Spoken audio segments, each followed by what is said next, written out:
this session into two parts. So John and his team will talk about AI.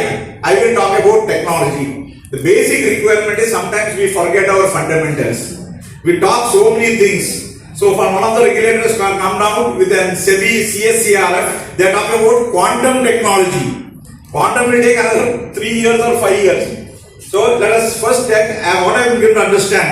ഇവിടെ കൂടുതലും base layer ആണുള്ളത് അല്ലേ? Yes, definitely. Okay, base layer. But then base layer you should not base layer നിൽക്കാൻ പാടില്ല. Next layer എന്താണ്? Middle layer. Middle layer. So technology അല്ലാതെ 2-3 വിഷയങ്ങൾ ഞാൻ പറയാം. എല്ലാവരും എഴുതിയെടുത്തോളൂ. ഞങ്ങൾ എല്ലാവരും എന്റർപ്രണേഴ്സ് ആണ്. അപ്പൊ എന്റർപ്രണർഷിപ്പ് എങ്ങനെ നടത്തുന്ന പറഞ്ഞാൽ there is a beautiful book called The High Performance Entrepreneur by Subrata Bagchi. Okay, that is one book.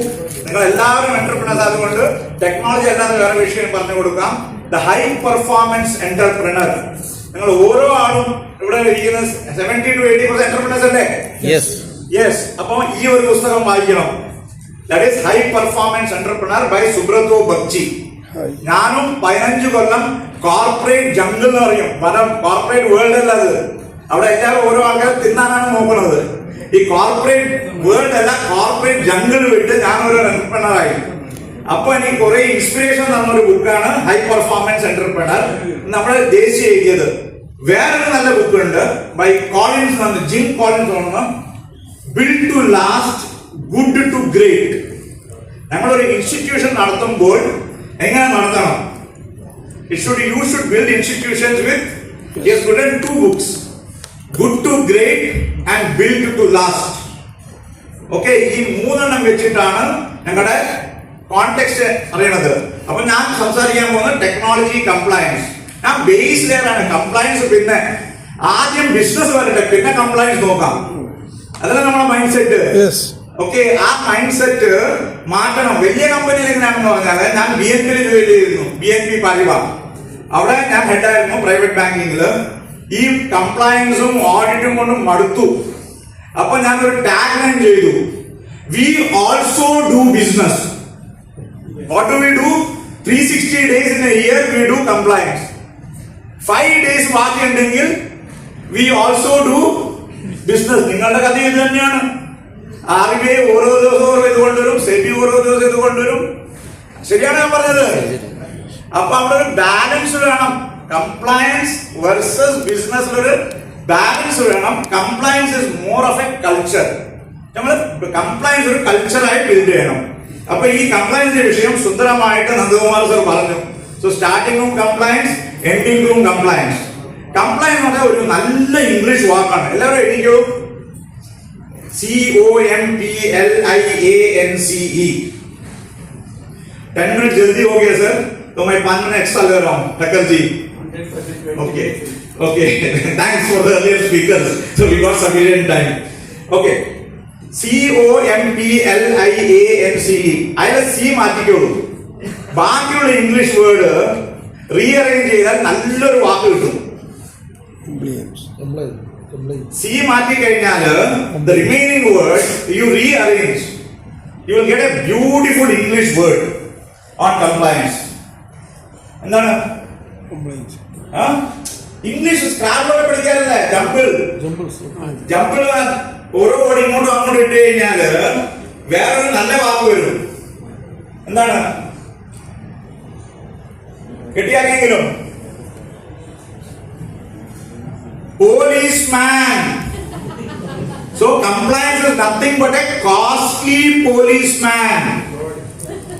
So everywhere I go and tell, compliance is nothing but a costly policeman. എന്തുകൊണ്ട് costly എന്ന് പറയാൻ ഞാൻ ഇന്ത്യയിൽ പ്രത്യേകിച്ചും എന്റെ boss Norway ആയിരുന്നു ആദ്യം. So when I was in the BNP, he came from Norway. ഞങ്ങളിപ്പോ ചായ പേ ചർച്ച എന്നൊക്കെ ഉണ്ടല്ലോ. 15-20 കഴിഞ്ഞ സ്ഥലത്ത് ഇരുന്നു നോർവേയില്. സാറേ നോർവേയും ഇന്ത്യ എന്താണ് വ്യത്യാസം? What are difference between Norway and India? So he told me, John François glue, ചേട്ടാ there is a lot of difference between Norway and India. In Norway, if I see a red light, it is action. In India, I see a red traffic signal, it is information. And if you ask my niece who was 4 years old, അപ്പൊ അവർക്ക് അറിയാം green എന്താണെന്ന് അറിയാം, amber എന്താണെന്ന് അറിയാം, red എന്താണ് ചോദിച്ചു അവളുടെ അടുത്ത്. എന്താണ് റെഡ് എന്ന് പറഞ്ഞാല്? സ്റ്റോപ്പ്. എന്താണ് ഗ്രീൻ എന്ന് പറഞ്ഞാല്? ഗോ. എന്താണ് ആംബർ എന്ന് പറഞ്ഞാല്? Go very fast. Correct or no? This is our compliance culture. Because her father every time sees what? Whenever it is this one, break is out in the fire, accident is out too. That is how our compliance culture is. So I always say compliance is a very costly policeman. We have to all have a culture of compliance. അത് പറഞ്ഞു വരുമ്പം next thing is technology. ഈ ഓരോ ആൾക്കാർ technology use ചെയ്യുന്ന കണ്ടാല് തലയിൽ കൈവച്ചു പോകും. അത് നെക്സ്റ്റ് ഒരു വേർഡ് എഴുതും നിങ്ങളെല്ലാവരും. ഒരു ഫോർമുല, ഫിലിപ്പ് കോട്ട്ലറിന്റെ ഫോർമുലയാണ്. NT+OO is equal to EOO. Anybody? Full form. NT+OO is equal to EOO. Anybody? New technology plus old organization is equal to expensive old organization. People use laptop as paperweight. സർക്കാർ ഓഫീസിൽ പോയാൽ 3 കൊല്ലമായി paper weight ആയിട്ടാണ് laptop use ചെയ്യുന്നത്. അപ്പൊ പറഞ്ഞു എന്നാണ് പറഞ്ഞാല് ടെക്നോളജി കൊണ്ടുവന്നാല് we also need to change our processes as well. Many a place of gold വന്ന് ടെക്നോളജി വന്നു, but you don't change your way you organise things. So എന്ത് ടെക്നോളജി കൊണ്ടുവന്നാലും ആദ്യം ഓർക്കേണ്ടത് നിങ്ങൾ ചെയ്യുന്ന അണ്ടർലൈൻ പ്രോസസ്സും മാറണം. Okay, so compliance manual process തന്നെ കൊണ്ടുപോയിട്ട് ടെക്നോളജി കൊണ്ടുവന്നാൽ പറ്റൂല. So this is a quoting from Philip Kotler. അങ്ങനെ പറഞ്ഞു വന്നുമ്പോൾ compliance what are the pain areas? As I said, compliance itself is a pain area, but then as a culture and risk ചെയ്യണം. അതിൽ few areas പറയാം, specifically base ലെയറിൽ. എന്താണ് one of the biggest problem എന്ന് പറഞ്ഞാല് unique customer identification ചെയ്യുന്നുണ്ടോ? UCC. Okay, ഞാൻ പേര് പറയണ്ട. Lot of NBFCs have been fined by RBI for not having UCC. നിങ്ങളുടെ ബേസ് ടെക്നോളജി കംപ്ലൈൻസ്, ടെക്നോളജി എങ്ങനെ യൂസ് ചെയ്യാം is by having what is called as a UCC. അതിന് തന്നെയാണ് CKYC. KYC കേട്ടിട്ടുണ്ടോ? എന്താണ് KYC എന്ന് പറഞ്ഞത്? Know your customer. Kill your customer. KYC is kill your customer. പാവം 25,000 ലോൺ വരും, ഇത് വേണം, മറ്റേ അച്ഛന്റെ grand father, great grand father എല്ലാ ഡോക്യുമെന്റും വേണം. Therefore we call it kill your customer, not know your customer. Okay, CKYC എന്നൊരു പരിപാടി ഉണ്ട്. 8-10 കൊല്ലായി. ആര് യൂസ് ചെയ്യണമെന്ന് എനിക്കറിയില്ല. Somebody was saying about CRISIL overwriting ഒക്കെ.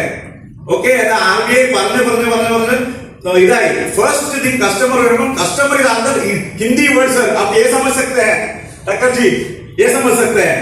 Customer is a beautiful Hindi word. Customer जो कष्ट से मरता है वो कस्टमर. ഒരു കസ്റ്റമർ 10 എടുത്തു പോയാൽ 10 പ്രാവശ്യം KYC, 20 പ്രാവശ്യം KYC, 30 പ്രാവശ്യം KYC. അതിനാണ് ഈ CKYC കൊടുത്തിട്ടുള്ളത്. You are supposed to give to all your customers this 14-digit numbers. എത്ര പേർക്ക് അറിയാം അവിടെ? കൈ നോക്കിക്കോളൂ. I was having because tomorrow we are meeting with RBI governor. One of the issues is KYC. Should we talk this? Yes, CKYC. CKYC എത്ര പേർക്ക് അറിയാം? നിങ്ങളുടെ ബാങ്ക് കസ്റ്റമേഴ്സ് അല്ലേ? നിങ്ങൾക്കുണ്ട് 14-digit number. Please, first compliance is your CKYC compliance. Every person എങ്ങനെ Aadhaar number ഉണ്ടോ, നിങ്ങൾ bank ആണോ, സ്റ്റോക്ക് ബ്രോക്കിംഗ് ആണോ, മ്യൂച്വൽ ഫണ്ട് ആണോ, ഇൻഷുറൻസ് ആണോ, എല്ലാവർക്കും 14 ഡിജിറ്റ് നമ്പർ കൊടുത്തിട്ടുണ്ട്. ഈ CKYC അപ്ലോഡ് ചെയ്യണം. That is one of the most important compliances which can happen only with technology. That is one. പിന്നെ AML എല്ലാവർക്കും അറിയാം. Suspicious transaction report, CTR report, മറ്റത് മറിച്ചത്, ഇതൊക്കെ എങ്ങനെ കൊടുക്കും? ടെക്നോളജി ഇല്ലെങ്കിൽ കംപ്ലൈൻസ് ചെയ്യാൻ പറ്റുമോ? ഇല്ല. അപ്പൊ ടെക്നോളജി വേണം, പക്ഷെ ടെക്നോളജി പേപ്പർ വെയിറ്റ് യൂസ് ചെയ്യാൻ പാടില്ല. പിന്നെ മറ്റേ ഒരു കംപ്ലൈൻസ് റിസ്ക് എന്താണ്? Cyber security. ഇത് നിങ്ങൾ എത്ര കൺട്രോൾ ഇട്ടാലും cyber security compliance is very difficult. നിങ്ങളുടെ കമ്പനിയിൽ ഒരു വെബ്സൈറ്റ് ഉണ്ടാക്കുന്ന ആൾക്കാർക്ക് എത്ര എളുപ്പമാണ്? Very very easy. അപ്പം ചില compliance is not in your control. അപ്പം പുറത്തുനിന്ന് നടക്കുന്നത് ആരൊക്കെ നമ്മുടെ കമ്പനി പറ്റി ബ്രാൻഡ് മോണിറ്ററിംഗ് എന്ന് പറയും. അതിനൊക്കെ ടൂൾ ഉണ്ട്. അല്ലെങ്കിൽ അറ്റ്ലീസ്റ്റ് അറിയണം. വാട്സാപ്പിൽ ഇപ്പൊ SBID.APK എന്ന് വരും. എത്ര ഒരു പൈസ വേണ്ടി സൈബറിൽ ആരെങ്കിലും നഷ്ടപ്പെട്ടിട്ടുണ്ടോ? ഇല്ല. ഗുഡ്. കണ്ട എല്ലാത്തിനും പോയി ക്ലിക്ക് ചെയ്യും. APK ഒക്കെ വന്നു കഴിഞ്ഞാൽ ആ റിസ്ക് ഭയങ്കര കംപ്ലയൻസ് റിസ്ക് ആണ്. Because most of your internet based. ഇനി നിങ്ങൾ നാളെ ടെക്നോളജിയിൽ പോയാൽ ഇപ്പം ഞാൻ പറഞ്ഞു വന്ന ഒരു 6 കൊല്ലം ഈ റിസ്ക് ആരും കേട്ടിട്ടില്ല. ഇപ്പൊ ഒരു സംഭവം നടന്നു. Indians are all proactive or reactive? Reactive. കേട്ടറിഞ്ഞില്ലെങ്കിൽ കൊണ്ടറിയണം. ഞങ്ങൾക്ക് കൊണ്ടറിഞ്ഞാലേ അറിയുള്ളൂ. ടെക്നോളജി റിസ്കിലും കംപ്ലൈൻസിലൊക്കെ അടി കിട്ടിയാലേ അറിയുള്ളൂ. അതിനു മുമ്പ് ഒന്നും നടക്കില്ല. Okay.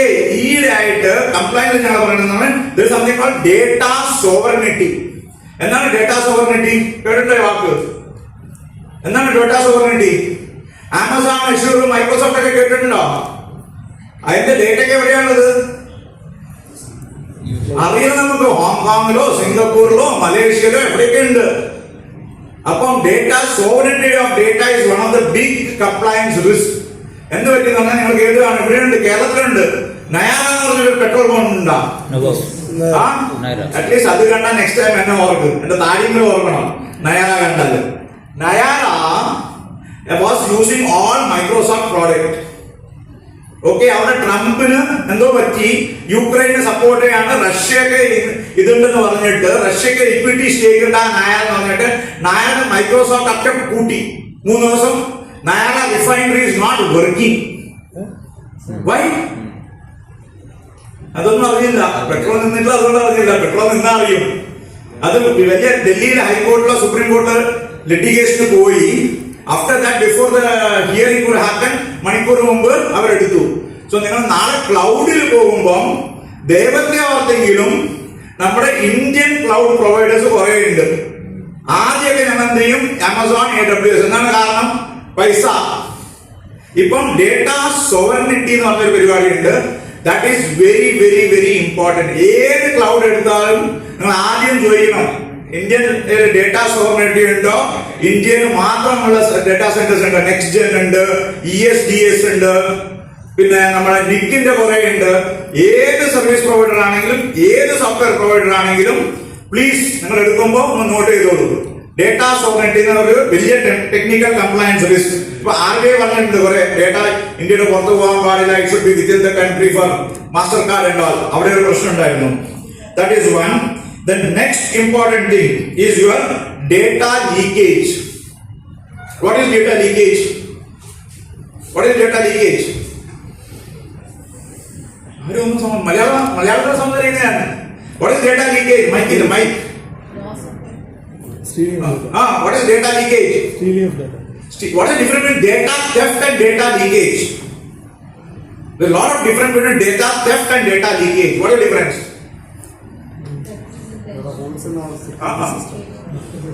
Theft of jewels and data theft. What's the difference? In data theft, your laptop or your hard drive, something is stolen. In data leakage, you will not even know. Pipe leak na madriyanu. Manasalayo, data leakage vanaale original povula. In data theft, what happens? Original sadhana povum, like your gold and jewel, whatever it is. In data leakage, the original data stays with you. വലിയൊരു പ്രോബ്ലമാണ് ഈ base ലെയറിൽ. നിങ്ങൾ gold loan കൊടുത്താൽ നിങ്ങളുടെ data next day next കോമ്പറ്റർ അടുത്ത് പോയിട്ട് അവർക്ക് ഫോൺ വരും, സാർ നിങ്ങൾ ഗോൾഡ് ലോൺ വേണമെന്ന്. അനുഭവിച്ചിട്ടുണ്ടോന്ന് അറിയില്ല എനിക്ക്. ഇതാണ് വലിയ ഒരു risk. Lot of problem with this data. But again, it is behind whom? Is it a technology risk or is it a people risk? Is it a technology risk or a people risk? Technology. No sir. It is people risk. ആരെങ്കിലും കൊണ്ടുപോകണമെന്നല്ല അറിയണം, ആരെങ്കിലും ആരെയും email ഉണ്ടെന്നല്ല അറിയണത്. So it's more of a culture. അതിന് വേറൊരു law വരാൻ പോകുന്നത് നിങ്ങൾ കേട്ട് കാണും. DPDP എന്ന് പറഞ്ഞ digital personal data protection act 2023. അത് എപ്പം വരുന്ന അറിയില്ല. ഇതൊക്കെ വന്നു കഴിഞ്ഞാല് 250 കോടിയാണ് പെനാൽറ്റി. കട കൂട്ടി പോവും. ഇതിനെക്കാളും നല്ല ഹിമാലയയിൽ പോയി താമസിക്കണമെന്ന് വിചാരിക്കും. Okay, 250 crore up to penalty for not having reasonable security safeguards. അപ്പം നെക്സ്റ്റ് കംപ്ലയൻസ് റിസ്ക് നോക്കുമ്പോൾ ഞങ്ങളൊരു ഡേറ്റ എങ്ങനെ പ്രൊട്ടക്ട് ചെയ്യണം, ഡേറ്റ പ്രൊട്ടക്ഷൻ എങ്ങനെ ചെയ്യണം, all those things we have to be careful. Similarly data ഷെയറിംഗിന്റെ വിഷയം ആരും പറഞ്ഞു. ഷെയർ ചെയ്യുമ്പോൾ വാട്ട് ആർ ദ പ്രിക്കോഷൻസ്? എന്താണ് ബേസിക് പ്രിക്കോഷൻസ് ഇൻ കംപ്ലയൻസ്?